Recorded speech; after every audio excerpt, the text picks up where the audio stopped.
Over 400 portraits of Londoners are going on show as part of a new exhibition called Where Are We Now? Having spent 4 years creating the collection, South East London artist Kitson wanted to capture the true essence of London whilst hearing a whole host of stories along the way. Our London Live correspondent Henry has been speaking to Rod about the works. Because it's a 2-hour sitting with each one of those people, you tend to get into a groove of talking to someone, and it's kind of like being in the therapist's chair in a certain way, and people tend to open up a lot. So I've had loads of tales of love and loss and sort of semi nefarious characters and things like that. So loads of amazing people through the door. But I always say what goes on in the portrait room stays in the portrait room. A bit like Vegas, I guess, in some sense. But we are, of course, talking about London. What did they say then about London, the capital city? Yeah, I think it's generally people talking about the art scene and how vibrant it is, and how much richness there is in the arts in London, particularly from people who might not be originally from London, who come here and have been here some years. I think the talk from them is that our art scene, particularly the life drawing scene, is really, really strong, much stronger than anywhere else in the world. You're portraying the faces of Londoners, or people who live in London or might call themselves Londoners. What intrigued you then to centre in on people's faces? I think there's something about faces that is more engaging and interesting to an artist like myself than anything else, in a way, because obviously no two faces are the same.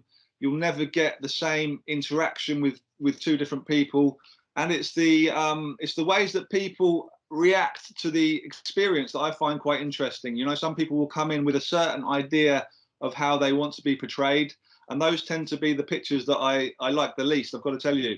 You know, if somebody comes in and they want you to portray them in a certain way, or there's a certain thing they don't like about themselves that they'll try and hide, or they try and mask, or give you a certain projection of themselves, that's when it doesn't quite work. And it's really weird, because it's not something that's verbal or literal, but you just get a sense that somebody's putting the shutters up. So the best pictures for me are when people are very open. I suppose it's like an interview in a sense as well. The best interviews are when people are very open and unguarded, and they trust you. So it's kind of like a two-way thing.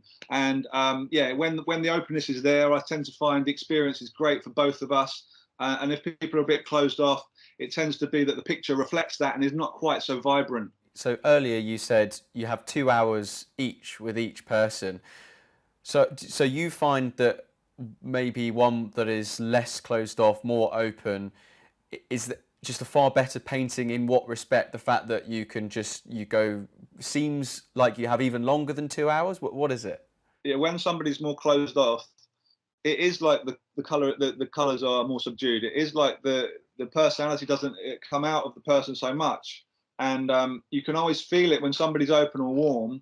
It just generates a nice energy, and that's something that you would never get from painting from photographs. So that's why it's so good to be doing it from life, is that you get that experiential element, that kind of almost abstract element with things, where you can't explain why it's happening, but the vibe creates the painting. So it's almost like a collaboration between me and the sitter, which you would never get from doing something from a photograph. You get that energy from someone, and if somebody is open, you can almost breathe it in, you can almost feel it, and the time tends to just flow by, and it becomes effortless. And that exhibition, Where Are We Now, is on at the Art of Isolation in Surrey Quays.